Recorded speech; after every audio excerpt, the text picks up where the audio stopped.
ISIS believes if they're killed by a woman, they don't go to heaven. They go to hell. It's an insult to them to be killed by women. People will ask, do you think they deserve to die? I don't know. What I do know is that I like the world I live in now. I like my friends. I like to have a good time. I like to have fun. I like to enjoy the beautiful things around me. These people want to destroy them. So to me, it's like, I don't care if they deserve to die. What I think is they don't deserve to live in the same world I'm in.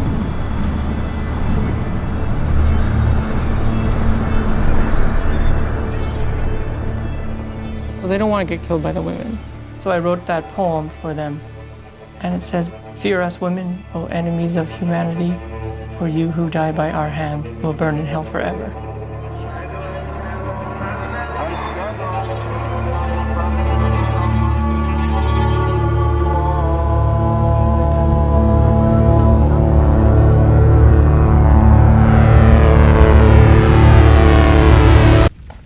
I hadn't actually heard of ISIS until the summer of 2014. One of my coworkers was showing me a video.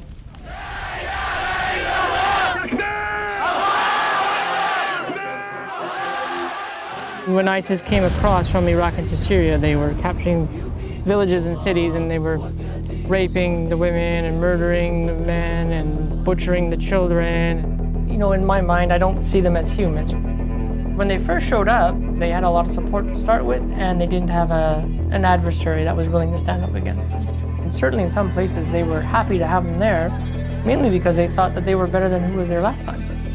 But then when reality sinks in, they realize, oh no, this is much worse.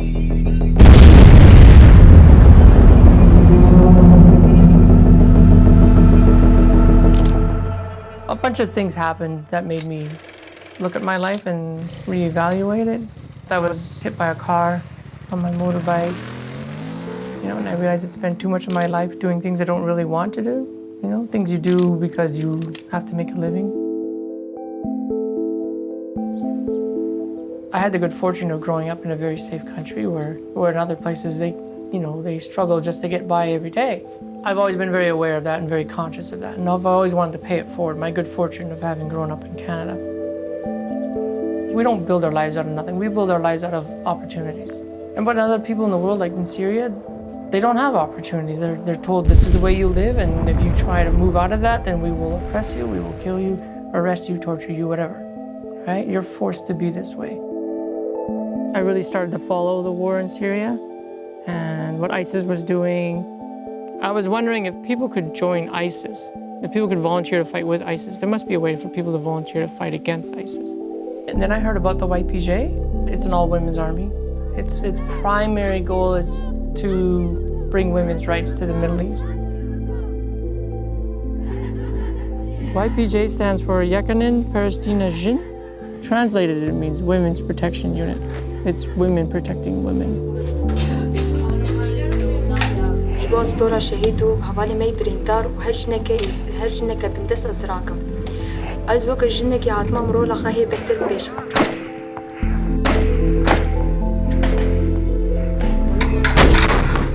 I thought this would be a great thing to join. I wanted to be a part of them.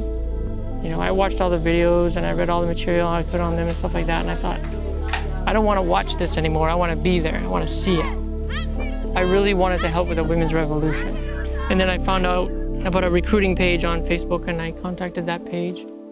And then they put me in touch with a YPJ recruiter, and it just went from there. And that was October 2014.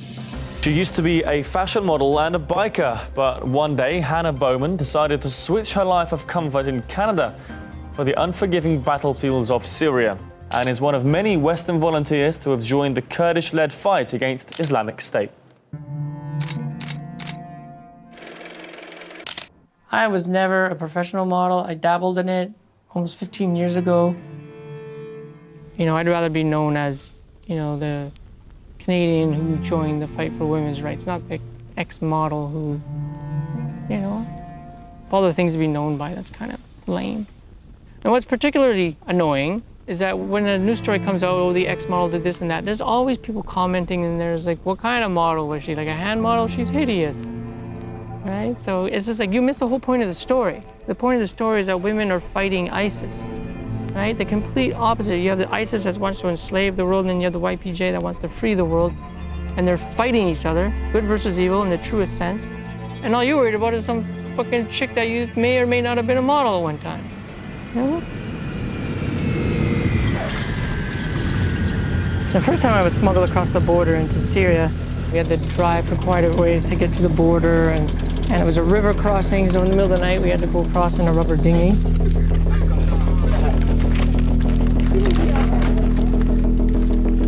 It was really inspiring to see people from all over coming to join. Like there's some Swedish girls, a British girl, a Polish girl, Italian girl, you know, some Canadian girls. I think the first time I was smuggled over there, I was just so caught up in the adventure of it all that I was just amazed. Like, you know, it felt so much better than what I was doing back home.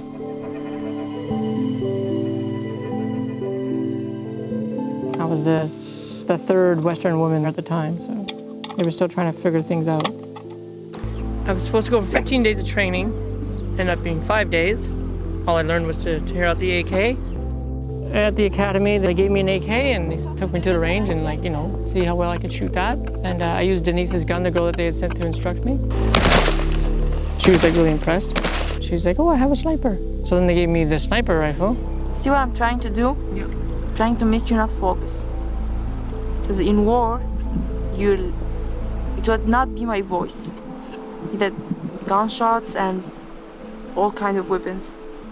Alright. Okay, that was scary. You should warn me, women. You should warn me. I'm gonna shoot. Now I've been stationed to a unit. This is my unit. About a kilometer away from Daesh, which is what they call ISIS. We do everything on the dirt. We sleep on the dirt, we work on the dirt, we cook on the dirt, we eat on the dirt, and we shit on the dirt. I'm in my, this is my bunker. Styling. This is my gun. There are many guns like it. This one is mine. If I had to describe what it's like out here, it's a good healthy dose of Mad Max. Because a lot of the stuff here is homemade and looks Mad Max-ish. And a slight touch of Survivor. It's really just camping. It's just camping with guns, that's all it is. And hunting people instead of deer. I didn't have any communication with the outside world for, I think it was 6 weeks at first. Especially in the beginning, cell phones were banned completely. Turns out my father died the day after I sent out my last message. So a month ago. I wasn't close to my father or anything. I barely knew him. There's no way I was going to spend thousands of dollars right back there to see some stranger on his deathbed. I mean, I feel bad for him dying of cancer like that, but whatever. We all die, one way or the other. I can get a bullet in my head anytime now. Well, I think I was there about 6 weeks and I was going crazy. Most of the time I spent waiting for something to happen. And the commanders, they could tell though. So I ended up going to a different unit, a mobile unit, a fighting unit. And my first night there, we get in a firefight. So I was like, yeah, okay, this is where I want to be. I'm happy now.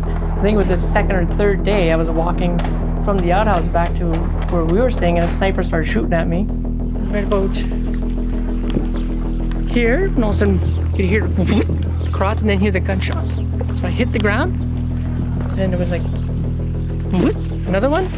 So the sniper's definitely gunning for me. I'm gonna have to mess with him somehow. I was the sniper in my unit. I was the only sniper in my unit. Like a real sniper, you need patience, right? You have to be able to lie in the dirt, in the heat all day. Camel spiders walking on you.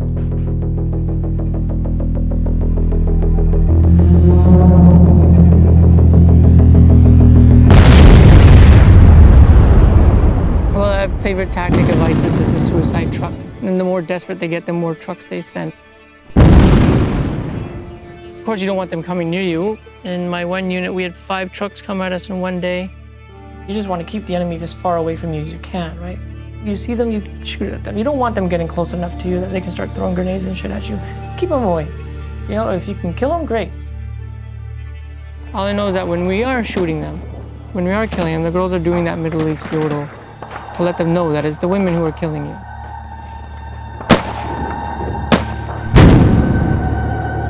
Like in the beginning, I would wonder, you know, like, oh, well, you know, they had a mother that loved them and stuff like that. Now it's just like, my friends had mothers that loved them too.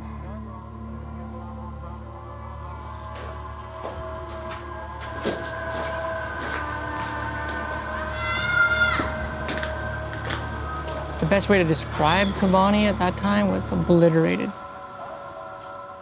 I mean, so many were killed there. It really is the martyred city. And it's just rubble. A lot of kids living in the rubble. The country's been reduced to nothing, so yeah, I don't blame them for wanting to leave. The refugees were just fleeing Syria. Some went across the border in Turkey and then took rafts over to Greece. I feel sorry for the ones that stayed, actually, because there's so much. There's no guarantee of peace in the future. There's always going to be another war.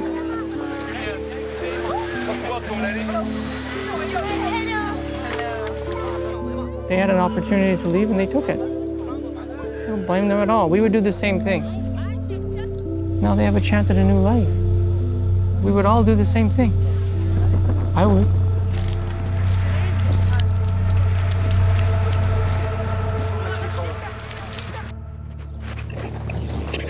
A lot of people keep asking me to help them get to Canada.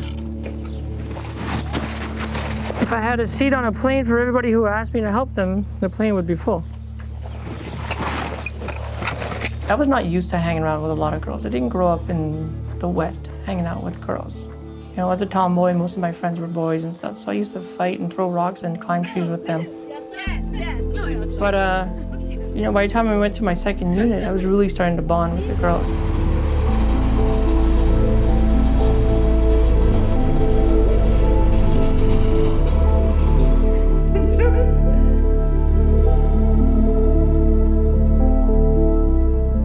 When people are shooting at you and you're shooting back, I think that kind of stress, you know, knowing that we're living on that edge is what brings us close together. You know, we all suffer together. So like the girls in my units, I love them so much. Whoa, whoa, whoa, not too much gas, you're gonna do a wheelie.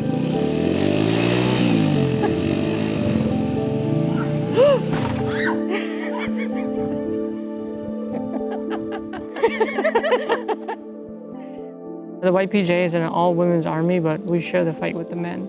We're in the trenches with the men. The person sitting next to you with the RPG could be a guy or a girl. It's equal like that.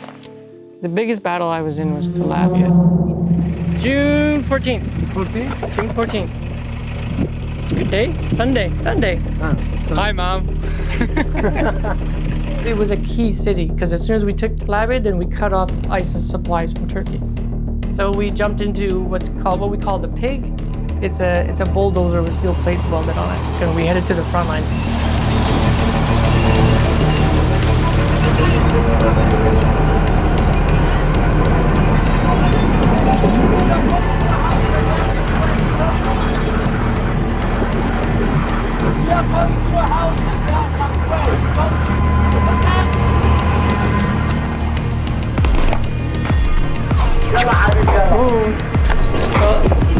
That was an incoming. Yes, that way from this side. Yeah.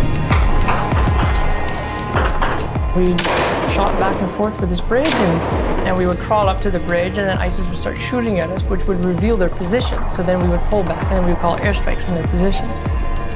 At one point, I saw a bunch of guys running across the road on the bridge. Within like 2 minutes, boom, airstrike.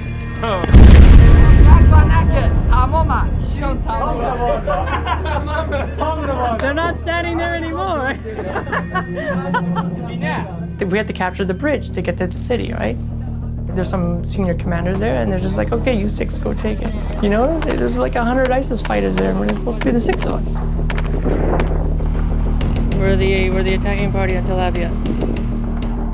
So I'm on the berm looking at the city, which is about 500 meters away still. I see 2 guys in like a staircase, and and one of them is like in the prone position, so you know he's a sniper.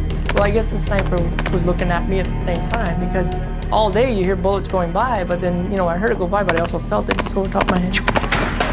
Back on this we're shooting at right now. Bunker in there.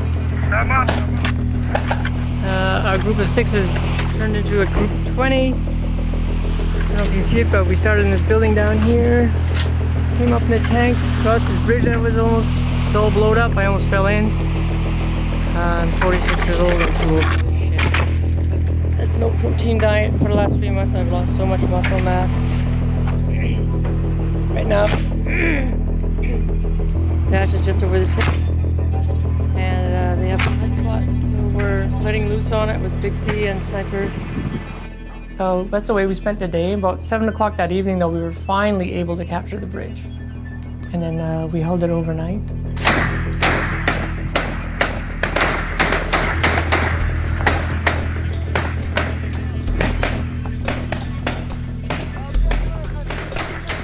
Kurdish forces in Syria have taken almost full control of the border town of Tel Abyad from the ISIL terrorists.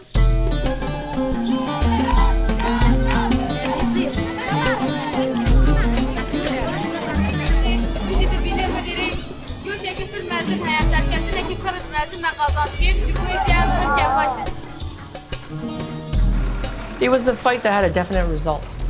I mean, there were some other fights I had been in, but that was the one that had a definite result.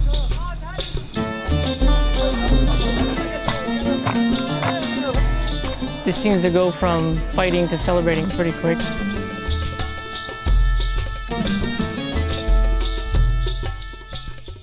You have to make peace with the fact that you could die to go do this. You can't go there thinking, oh, it's not going to happen to me, because it happens. It happens so much. Like one of the guys I was on that burn with was killed. And this is kind of a weird thing, but I actually like the fighting. I like the sound and the smell and the stress and the ground shaking and all that. I like that. There are people that are wired to fight, right? I've always kind of liked fighting. I grew up fighting. I grew up fighting with boys, right? I think if you let it bother you, if it gets to you, then you're just going to make yourself sick. You're just going to drive yourself nuts. The stuff that people would assume would bother me, like all the bodies and the body parts and the smell of burning people, doesn't bother me at all.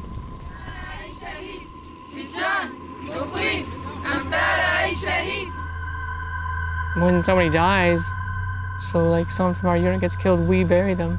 And then we decorate the grave. It's very emotional. I've helped bury 3 comrades, 3 friends. In Tel Abyad in 2015, I had lost 30 pounds. I was really sick. I'd had a moment where I realized just how weak I had become. I've lost weight. This is a no-no here. Started over, can't see. Started over here, I'm way over here. I saw myself in the mirror for the first time in 3 months the other day.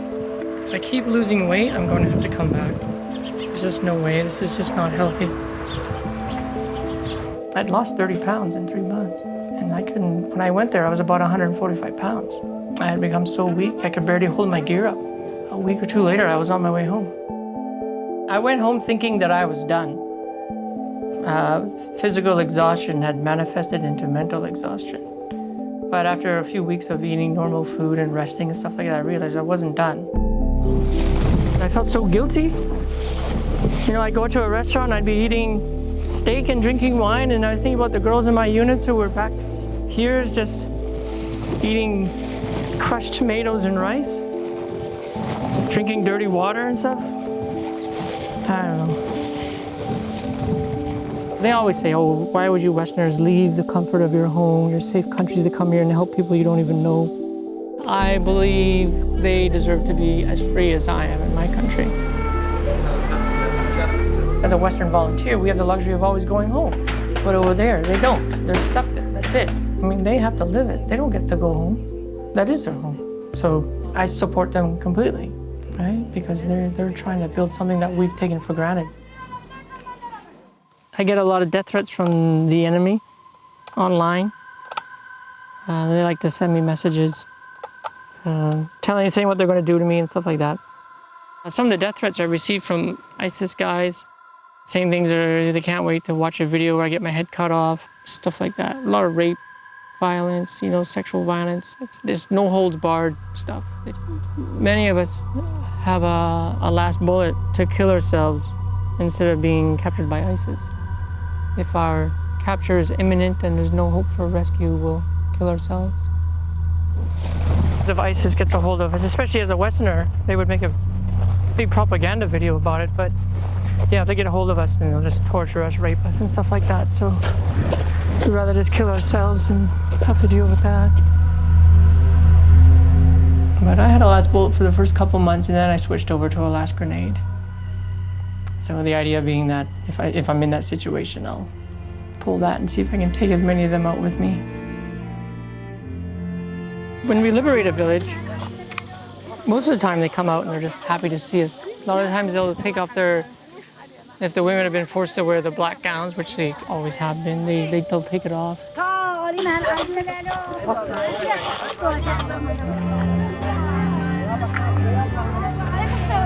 Sometimes the guys will start smoking because they weren't allowed to smoke. Hugs and kisses, lots of crying, stuff like that. It's not just a fight against ISIS, it's a revolution. They're trying to create a real democracy in the Middle East. They're trying to liberate women from thousands of years of a very oppressive patriarchy. So to me, those things are worth, putting myself out there and becoming a target. It's pretty common to find pregnant mothers. And as soon as we rescue them, they're asking for abortions because they want to get rid of their ISIS babies.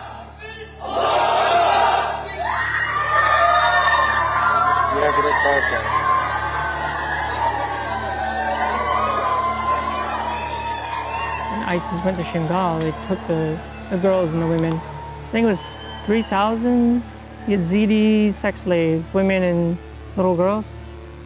And they kidnapped them and took them to mostly Raqqa and Mosul. They sent them to slave markets where their fighters would buy them, I guess. And, their value was determined by how young they were, how pretty they were, if they had good teeth, just like you would cattle.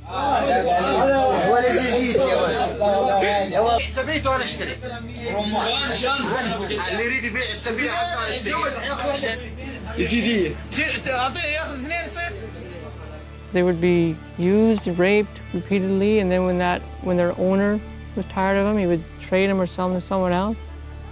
I know a lot of the girls they want to go back and just free those women, free those girls. That's a big motivation for Yabashay, the girls with the Yabashays, to go back to, because they're the Yazidi girls, the ones who escaped, and they formed their own militia. They want to go to Raqqa and get revenge. I get a lot of women write me telling me how much I inspire them. But not just, to be soldiers or fighters or anything like that, but just they tell me to say, well, because of you, I've learned to stand up for myself. Or I've been in a bad marriage and I'm going to leave it because you inspire me to be strong enough to do that. And to me, that's a huge honor.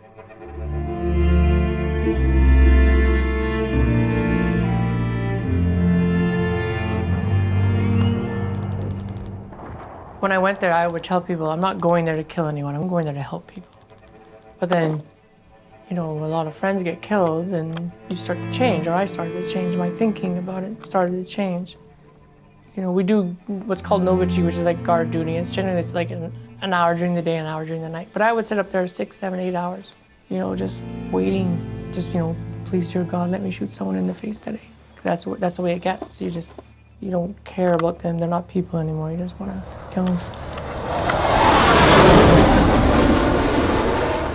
I've been called crazy by a lot of people. For me to go back and do nothing and pretend that none of this is that there isn't a war here and people aren't being murdered and stuff like that, to me, that's crazy. ISIS wants to spread its ideology and the Kurds want to stop that. So really, the world owes the Kurds a lot. When you see in the news that ISIS has been beat in Syria, it's a big part is because of the YPJ. Long after ISIS is gone, the YPJ will still be there fighting for women's rights in the Middle East. think that the future is definitely in the younger people, because you know some of the older people, they're still kind of bent on traditions and stuff like that. But I see in the younger people the change that can come. Yeah, even the guys are really on board with the women's revolution part. They seem to really want change. They really want to be part of the 21st century. I always felt like there was something bigger I should be doing. So I just didn't know what it was. I didn't know what to do. And then this came along, and this was like perfect timing. And the last almost 3 years have been the best 3 years of my life. Even though, you know, a lot of shitty things have happened. You know, I lost a lot of friends, but still. In some weird way, it's still the best 3 years of my life.